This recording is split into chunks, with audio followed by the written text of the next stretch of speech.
Okay, someone let me know this. Over the past couple years, the running back position has been a major priority and have, essentially be an offensive identity for certain NFL teams. So I can understand the justification of Saquon Barkley's, agitation with the front office involving his contractual disputes, and this is a league-wide thing. We're having players that are all pro, that are doing all pro production, and yet they're getting the bare minimum of contracts because of the high risk reward. And don't get me wrong, I have nothing wrong with Saquon Barkley making the contractual obligations, trying to at least get something to stick, because he was a pivotal part of the New York Giants making it to the playoffs last season, around the 2022 regular season, getting them over their first playoff win since they last won the Super Bowl. Last time they were even in the playoffs, a wild card round, they got destroyed by the Green Bay Packers. Saquon Barkley is a pivotal offensive force, but he's had an array of injury histories, and just a high risk reward ratio you can have around a running back pushing 25. It is not going to be a risk whenever you draft another all pro running back at the age of 21. There's a major disposability factor, and knowing that the running backs possibly going to be quintessentially dispersed, unless you're like a massive Swiss Army knife, or you can play out over to the slot, or just be more of a pass catch option. Unless you're Alvin Kamara, Christian McCaffrey, you just running up the gut's not going to be enough for an NFL team, especially over in the market if you're going to be a pivotal option. That's why Daniel Jones was getting that contract instead of Saquon Barkley over the franchise tag. Now I'm glad that at least he got a deal done. But what were most Giants fans expecting? Even Giants fans I've asked. Yeah, shout out to YTC. I got coworkers, teachers, guys that are New York Giants fans around the area, and they have been saying that they'd take Daniel Jones over Saquon Barkley without question. And there's no disrespect to Saquon. I'm not saying that he's a bad player, but I have already dispersed his production that he's good, and when he's on fire, he's on fire. But whenever he gets hurt, and it's gonna be happening a lot, because the running back position takes the most punishment, does the most dirty work, advances the most yardage whenever the passing game is mediocre, and it just produces more around the red zone and a higher scoring percentage than a passing game. So yes, it's still a major priority for the running back position. But when it comes to the risk-reward ratio, you're saying that you're going to pay Saquon Barkley, then probably not Myers Leonard. Not Myers Leonard, but Dexter Lawrence. So Dexter Lawrence, Leonard Williams don't deserve the money.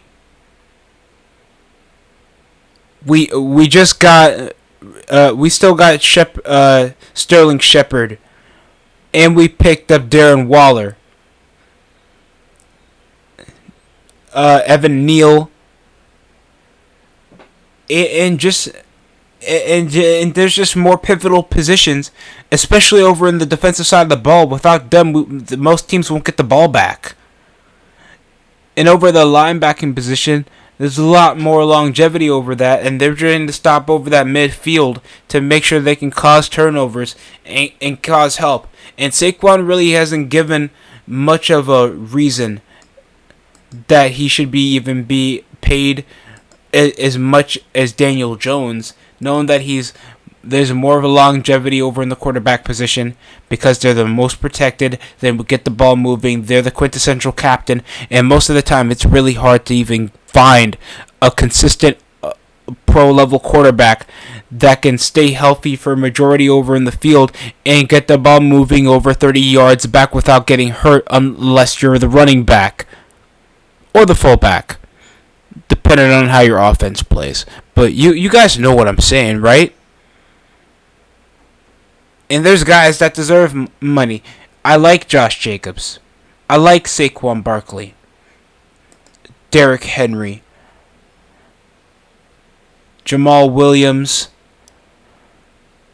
But there's certain players that are just not getting that amount of money, all because of injury history, consistency, and sometimes on-field scandal.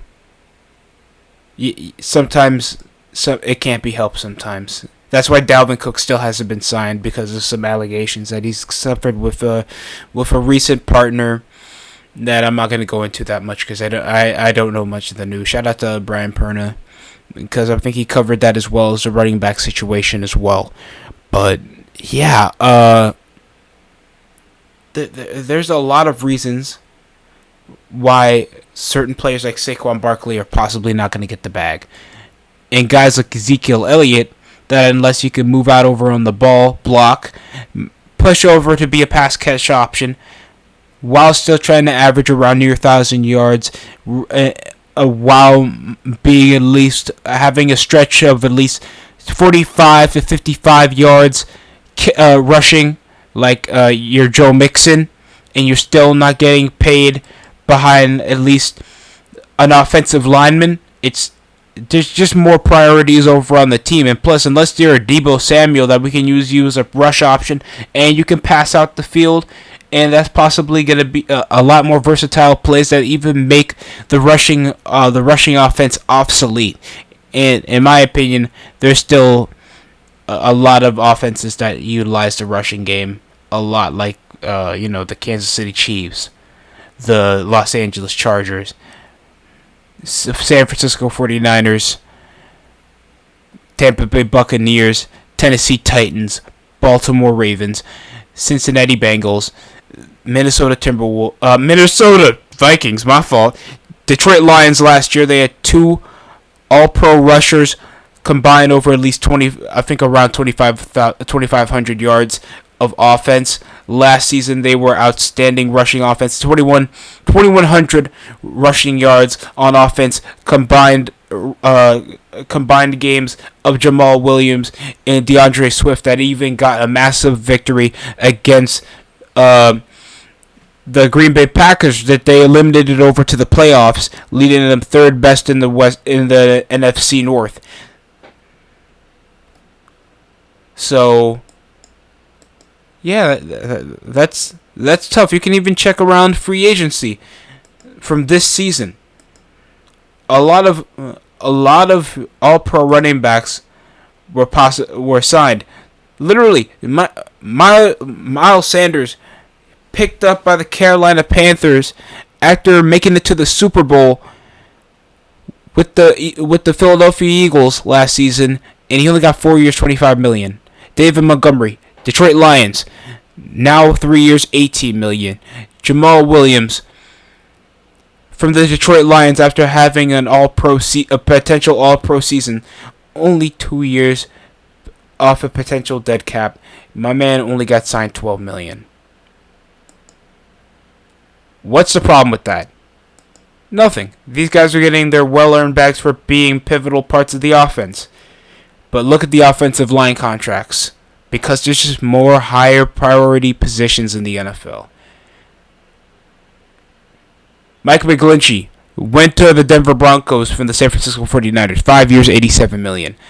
Jawan Taylor, $80 million for 4 years to the Kansas City Chiefs. Orlando Brown Jr., he had a terrible combine as soon as he got drafted to the Baltimore Ravens, became an all-pro offensive lineman for the Kansas City Chiefs, and now he's getting signed to help Joe Burrow out for the Cincinnati Bengals for $64 million for 4 years. Same thing with Ben Powers. You're getting that with Nate Davis. Just literally, they don't stop into the highest paid.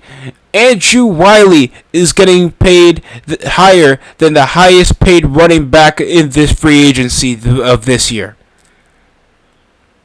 I could even go wide receiver, and it could blow your minds. I'm just saying. There's just higher priority positions, and the running back position can just be rotated out with like jet plays, jet seams, and plus the quarterback position is a lot more versatile than it was 10 years ago when you had such above average pocket passers like Phillip Rivers, Matt Ryan, Peyton Manning, Eli Manning, Kirk Cousins, Tom Brady, Ben Roethlisberger, Matt Castle, Alex Smith. I mean, Alex Smith was one of those quarterbacks when he was on the Kansas City Chiefs team. He used his legs a lot. A very fun Kansas City Chiefs team before they actually won Super Bowls. But yeah, you guys get my point. That's all I want to point out for today in this video. But tell me how you feel down below. You feel like the running backs should try to fight for more pay, try to at least get more upside coming out of their contractual obligations if they're going to risk their bodies over for the teams, and I believe so.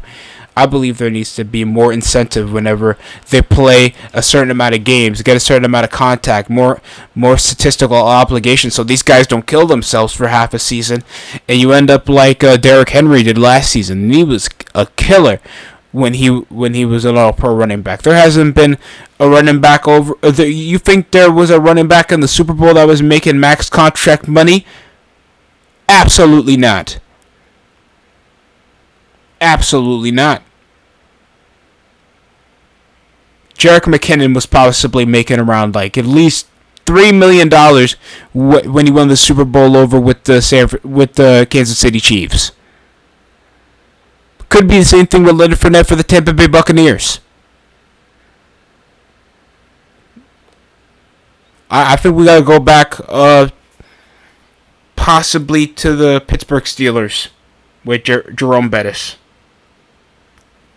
or a bit longer to know an All-Pro running back for a Super Bowl team that was not making a max contract money. And there hasn't been a max contract running back that was at least top 10 in income since Adrian Peterson. And he loves kids. So that's a massive upside right there. But you guys tell me how you feel about this. That's it from Sidelines Productions. You guys tell me how you feel down in the comment section below. And that's it for me. Enjoy the rest of your day.